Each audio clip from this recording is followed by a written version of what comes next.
My name is Sam, and this is a story I never thought I'd tell. Some things are best left forgotten, locked away in dark corners of memory.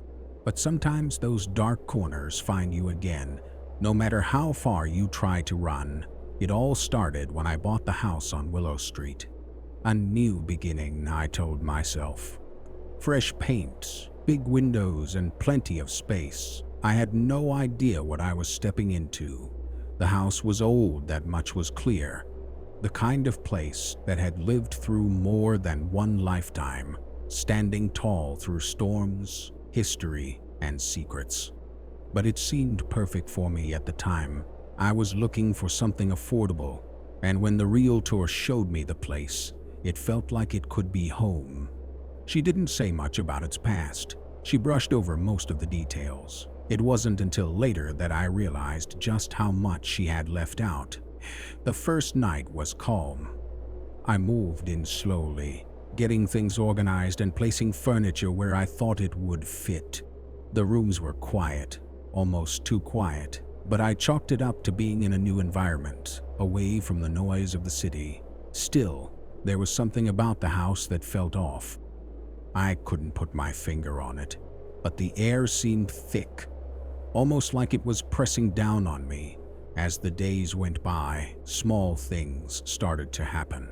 It began with noises, faint at first. Footsteps on the stairs when I was upstairs. The sound of a door creaking open when I knew none were moving. Sometimes, I thought I saw something out of the corner of my eye, a shadow moving just beyond my field of vision. But every time I turned to look, there was nothing there.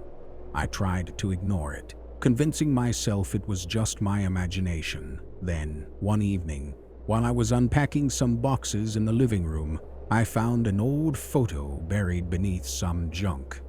It was black and white, showing a young girl no older than 10 or 12 standing in front of the very house I had just bought.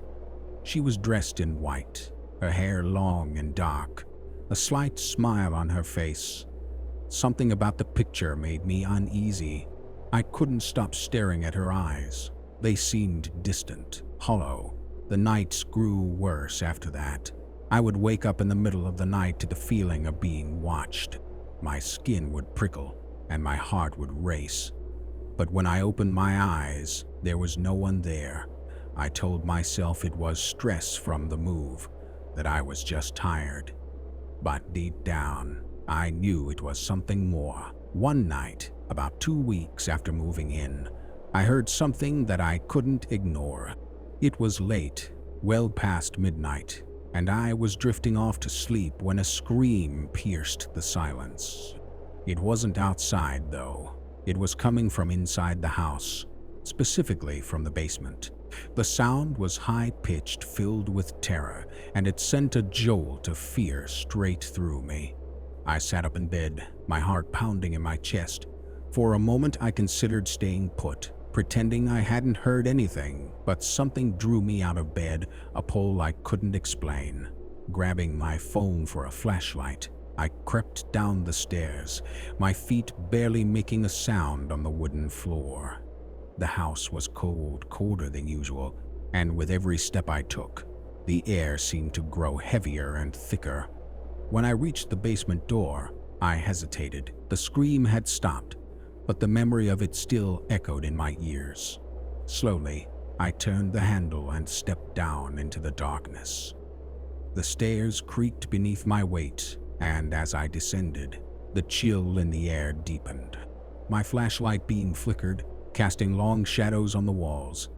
At the bottom of the stairs, I froze. Standing in the far corner of the basement was the girl from the photograph.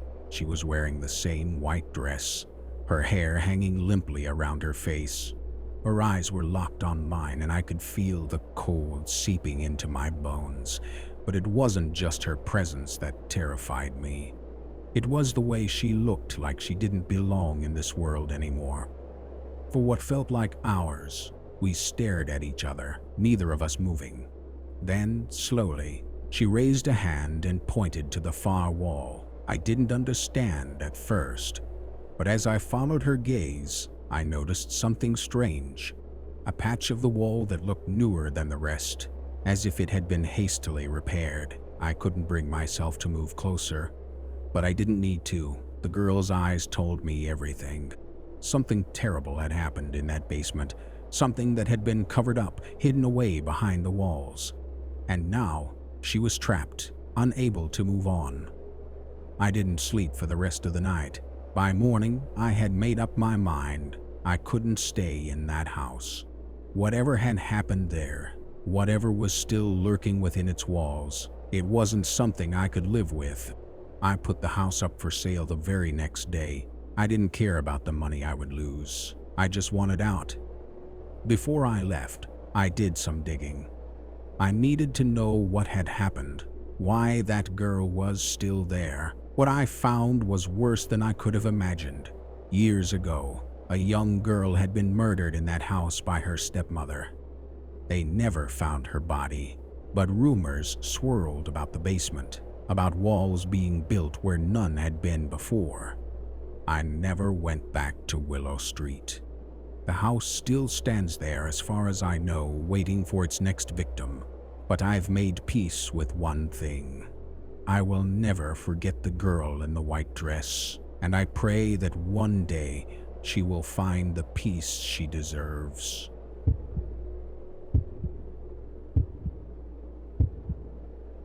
Before moving on to the next story, if this is your first time, make sure to subscribe to our channel and press the bell icon for the next stories. We need your support. Please share these stories with your friends and family. Thank you. It was raining heavily outside, and I remember being 7 years old, sitting on the living room floor with my babysitter, Jenny. My name is Jubin, and that night remains etched in my memory like a scar. My parents had gone to visit my grandmother, who wasn't feeling well, and decided it was best I stay home. Jenny, cheerful and kind as always, was staying with me to keep me company. The rain lashed against the windows, a relentless rhythm that turned the house into a warm cocoon. Jenny and I were deep into a board game, her laughter filling the room as she told silly stories that made me giggle. The world outside felt distant, locked away by the storm, but that sense of safety shattered with a knock at the door. It was unexpected. My parents weren't due back for hours. Jenny paused mid-laugh, her expression shifting to curiosity. Who could that be? She murmured to herself, standing up and heading toward the door. I stayed seated, fiddling with the game pieces, more puzzled than frightened. Jenny opened the door, and there stood a girl, drenched from head to toe. She looked slightly older than Jenny, her hair plastered to her face, and she shivered as she spoke. My car broke down just outside your house. Can I use your phone? Her voice was soft, almost too polite. Jenny peeked outside and spotted the car parked awkwardly on the street, its headlights dim in the rain. The girl seemed harmless, a little desperate, but courteous. After a moment's hesitation, Jenny stepped aside and let her in. As the girl entered, shaking water off her arms, the atmosphere in the house shifted. The warmth and comfort drained away, replaced by a subtle tension. Jenny handed her a towel, but something about the girl unsettled me. Her eyes flickered around the room, not with the focus of someone in distress, but with a strange curiosity. It didn't feel right. Jenny offered her the phone, and just as the girl reached for it, another knock echoed through the house. This one wasn't polite. It was loud and forceful, like someone pounding on the door. Jenny's hand froze midair, and the girl's face turned pale. For a moment, the three of us stood still, the sound of the rain amplifying the tension in the room. Jenny glanced at me, her expression a mix of worry and resolve, and then walked cautiously toward the door. Before she could reach it, the door burst open. A man barged in, his face wild with anger. He held a gun in his hand, and the sight of it made my heart stop. Jenny gasped, stumbling back. The girl, however, didn't look surprised. She stepped aside, her posture calm, almost as if she had been expecting him. "Stay where you are," the man shouted, his voice harsh and commanding. Jenny froze, backing toward the couch. I remained rooted to the spot, unable to move, my body paralyzed by fear. The girl's earlier politeness vanished. She now stood by the door, her demeanor cold and calculated. It became clear she was in on this. She had let him in. "Check the rooms," the man barked at her, and she obeyed immediately, disappearing down the hallway. I could hear her rummaging through drawers, her footsteps echoing as she moved through the house. The man stayed in the living room, his gun never leaving his hand. His eyes darted around, taking in every detail. He began picking up small items. My mom's jewelry, my dad's watch, shoving them into his pockets with a practiced ease. Jenny sat down on the couch, trying to keep me close. Her voice trembled as she whispered, "It's going to be okay." But the fear in her eyes betrayed her words. I wanted to believe her, but I couldn't. The rain outside seemed to grow louder, the storm's intensity matching the chaos inside. After what felt like an eternity, the girl returned to the living room. "I think we're good," she said, her tone casual, as if this were just another day for her. The man nodded, glancing toward the door. They were ready to leave. But before the girl could reach the doorknob, headlights pierced through the rain, flooding the front windows with light. A car pulled up outside, its engine rumbling. It wasn't the girl's broken-down vehicle. This was someone else, the man cursed under his breath, his grip tightening on the gun. The girl's confidence faltered, her face paling as she peered outside. It was the police. Two officers stepped out of the car, their silhouettes illuminated by the headlights. They moved quickly, making their way to the front door. The man took a step back, his eyes darting around the room, weighing his options. Run, fight, surrender. The decision was made for him as the officers knocked loudly, their voices commanding. "Open the door!" one of them called out. When no one responded, they pushed it open, stepping inside with their weapons drawn. The man hesitated for a split second before the officers shouted, "Drop the gun!" The tension in the room was suffocating. After a moment that felt like forever, the man complied, lowering the gun to the floor. The officers moved in swiftly, handcuffing him and the girl before leading them out into the rain. They didn't resist. The girl's earlier composure was gone, replaced by a sullen silence. The man muttered curses under his breath as he was taken away. Jenny and I stayed where we were, too shocked to move. It was only when one of the officers approached us, his voice gentle, that the weight of the situation began to lift. "Are you both okay?" he asked. Jenny nodded, her voice barely above a whisper as she explained what had happened. It turned out our neighbor, Mr. Thompson, had seen the strange car and the man lurking outside. He'd called the police, suspecting something wasn't right. If it hadn't been for him, who knows what might have happened. My parents arrived home not long after, their faces pale with worry.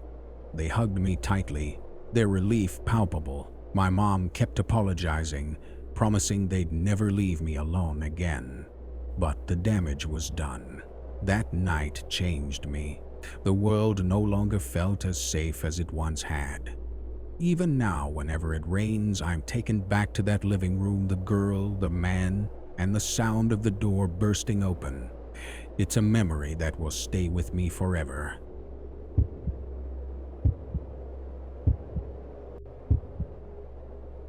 Living alone in a house on the edge of the Alaskan forest was something I'd always fantasized about. I've always enjoyed my solitude, but this was a new level of isolation.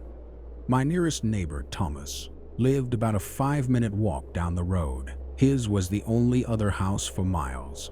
When I moved here, I was searching for peace, a way to escape the noise and chaos of the world. This place, surrounded by thick, towering trees, was perfect. The nights were eerily silent, almost oppressively so. It was the kind of silence that makes you feel like you might be the last person alive. Thomas had been friendly from the very beginning. He was older than me, maybe in his late 50s, but always kind and helpful. He welcomed me to the area, helped me unload my moving truck, and gave me some tips about surviving in the wilderness. On more than one occasion, he brought me homemade bread or stopped by to chat. I felt lucky to have such a thoughtful neighbor in such a remote location. One cold winter night, I was curled up on the couch watching a movie. The wind outside was ferocious, howling as it swept through the trees, making them bend and sway. I'd lit a fire in the hearth, trying to stave off the chill that seeped through the walls of the house. The sound of the wind, combined with the crackling of the fire, created a strangely comforting ambience. I was just starting to lose myself in the plot of the movie when there was a knock at the door. The sound startled me. I wasn't expecting anyone, especially not this late. My heart began to race as I got up to check the peephole. To my surprise, it was Thomas. He stood there on my porch, bundled up in a heavy coat, his face partially obscured by the shadows. I opened the door, letting in a blast of icy wind. "Hey, Thomas, what's going on?" I asked, stepping aside to let him in. The bitter cold made it clear I couldn't leave the door open for long. He hesitated for a moment before stepping inside. His expression was hard to read, but something about it unsettled me. "I saw someone near your house," he said, his voice low and serious. "They were circling the place, just wandering around. I figured I should come to warn you." A chill ran down my spine, and it wasn't just from the cold. Out here, where there were so few people, the thought of a stranger lurking around was deeply unsettling. "Did you get a good look at them?" I asked, locking the door behind him. He shook his head. "No, it's too dark out there. But whoever it was, they didn't belong here." "Thanks for letting me know," I said, trying to keep my voice steady. We chatted for a few more minutes, but I could tell he was just as uneasy as I was. When he left, I made sure to lock the door and check all the windows. Everything seemed secure, but I couldn't shake the feeling of being watched. I double-checked the back door and then headed to bed, trying to convince myself that Thomas's warning was just a precaution and not a sign of something more sinister. That night, sleep didn't come easily. The wind outside hadn't let up, and every creak of the house felt amplified. At some point, I must have drifted off, but the next thing I remember is waking up to the sound of voices outside. At first, I thought it was part of a dream, but as I lay there listening, it became clear the voices were real. Groggy and confused, I got out of bed and walked to the window. The cold air hit me immediately. The window was open just a crack, letting in a freezing breeze. I peered outside and felt my heart skip a beat. Thomas was standing there, right next to the house. But he wasn't alone. Another man, someone I didn't recognize, was with him. The stranger's back was to me, and they seemed to be talking, though I couldn't make out what they were saying. I stared at them, my mind racing. Maybe Thomas had gone out looking for the person he'd seen earlier and found him, but something about the scene felt off. The way they stood so close to my house, the way Thomas hadn't mentioned anything about bringing someone with him, it didn't sit right with me. I quietly closed the window and crawled back into bed, pulling the covers up to my chin. I tried to convince myself it was nothing, that I was overreacting, but then a loud crash from downstairs shattered the silence. My blood ran cold. I sat up in bed, heart pounding. It was unmistakably the sound of breaking glass. Someone had smashed one of the windows.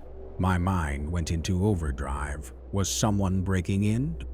I rushed to the bedroom window and looked outside again. Thomas was still there, but the man he'd been talking to was gone. Thomas didn't move, didn't react to the crash.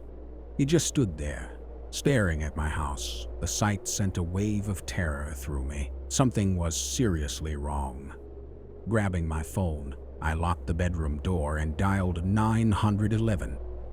My hands were shaking so badly I could barely press the buttons. The operator's calm voice was a lifeline as I explained what had happened.